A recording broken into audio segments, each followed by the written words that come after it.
Good morning everyone and welcome to my channel English Literature. Today we are going to talk about the general features of Elizabethan periods and those characteristics or features that shape Elizabethan history, literature, culture and heritage. And there will be a mind map also. How we will proceed further in discussing the Elizabethan period, particularly about the Elizabethan literature. And now, Elizabethan period from 1558 to 1603. There is a quote I like to share with you. I have the body of a weak and feeble woman, but I have the heart and stomach of a king, and of a king of England too. Rather than any dishonor should grow by me, I myself will take up arms. I myself will be your general, judge and rewarder.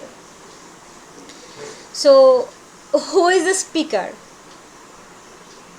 Queen Elizabeth. And now today we will read about Queen Elizabeth's reign from 1558 to 1603. Though her coronation actually happened in, the coronation ceremony was happened in 1559. Queen Elizabeth was the last monarch from the house of Tudor after Queen Mary. There is a video on the Tudor dynasty, all the kings and queens of Tudor dynasty, and there will find the chart of Tudor rulers from Henry VII, then Henry VIII, Edward, Mary, Elizabeth, and so Elizabeth was the last of the rung.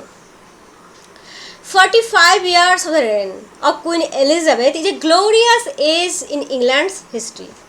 So, a long period, 45 years. With her coronation in 1559 and 15th January, English history took a new turn. She is Gloriana. Why she is mentioned as Gloriana? Fairy Queen. Queen Elizabeth, daughter of Henry VIII and Anne Boleyn. Anne Boleyn, who was executed by Henry VIII because he could not produce any male child. That was the actual reason, though Henry VIII accused him of something else. But I am at least true at heart, because Henry VIII always struggled, always cherished the dream to get a male heir, and for that reason he just get involved with 6 wives, and most of them are executed or punished or divorced. So, not being able to produce a male heir was the main reason for Anne Boleyn's execution, that I think myself. And now Anne Boleyn's daughter Elizabeth is the Queen of England and the glorious Queen of England, Gloriana. That is called justice. Now, we have talked about English Renaissance, and you have to keep in mind that actually Elizabethan period, that we call it, Elizabethan period is not detached from Renaissance. Elizabethan period is the full-fledged consolidation of Renaissance period.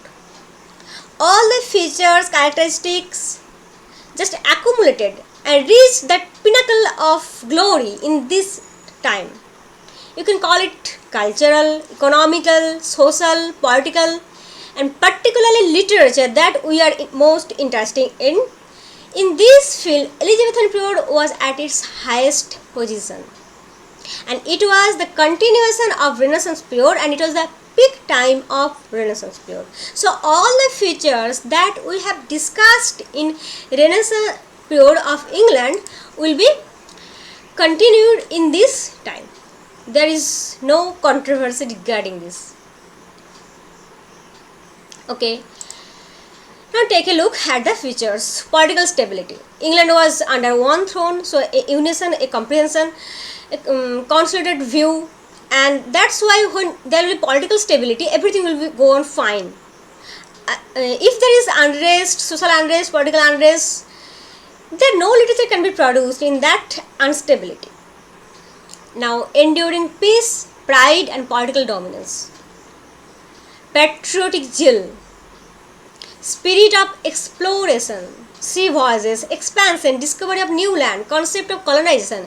This concept of colonization started with the spirit of exploration, to find new land and to make them our slave, to rule over them. This concept, this thought, to being the king, being the omnipotent, being the omnipower, and trade and commercial pursuit. So the spirit of exploration is associated with so many things that we have discussed when we discussed the effect of Renaissance, particularly exploration.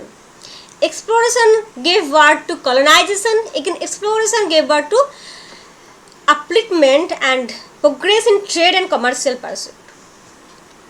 Burgeoning economy, secularism. Yes, Queen Elizabeth was Protestant at heart, but though there are some cases of Catholic execution or anything, but they are very trivial. Particularly and most favorably, England was at the time, the bridge which was blowing over England was the bridge of secularism. And the dwindling power of Catholic Church, loss of monastic lands, these just anyway diminish the all-aggressing power of Catholic Church. The peak time of Renaissance, revival of classical learning, scientific revolution, Francis Bacon, William Harvey, John Dee. This revolution happened in this time. A rise of intellectual middle class society. So it is a very important point that in this time there is an intellectual middle class society who was skeptic, who was self-aware, who were not like that dumb soap puppet, who loved to question, who loved to inquire, who loved to know. Artistic craze, people had time and money to indulge in these fine aspects of life. Literature flourished. In this time, poetry, drama, prose developed. Actually, Elizabethan period is a period of literature. This dramatic genre that was already prevailed from the Old English period actually gave the proper shape during Elizabethan period. Now, social structure. Society was divided in various classes like monarch, nobility, gentry, merchant, yeomen, laborers, etc. But you have to keep in mind one most important point. This Elizabethan period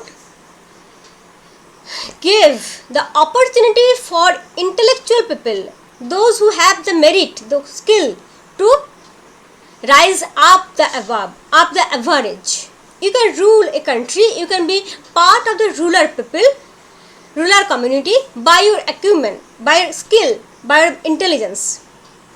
Any person from any part of society could make entry into governance in respect of his skill and knowledge. Okay. City-centric life. And London was the city of this time, the city of life, London. And all the playwrights, poets, they all gathered in London. London was also the place for entertainment, theatre, drama, everything. So there was mass migration in this city. And what happened when there is mass migration and not so much structure of or equipments to provide them? And behind this attractive, entertaining city life, there was some bad story, like poor sanitization, no drainage system, breeding ground of diseases, infestation, plague. So this city-centric life, you will find it will at the same time it is very energetic, very vigorous, attractive, but at the same time it has some cruel face in it. Now, these are the general features of Elizabethan period. So, based on these general features, we will talk about Elizabethan literature and we will make a mind map on Elizabethan literature and how we will proceed through it. So no more today, it is a short video on Elizabethan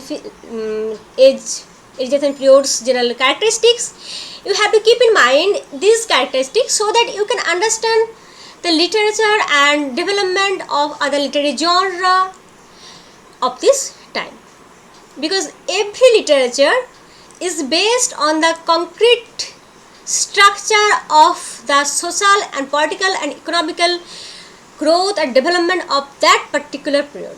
They are all associated. You cannot detach one aspect from the other.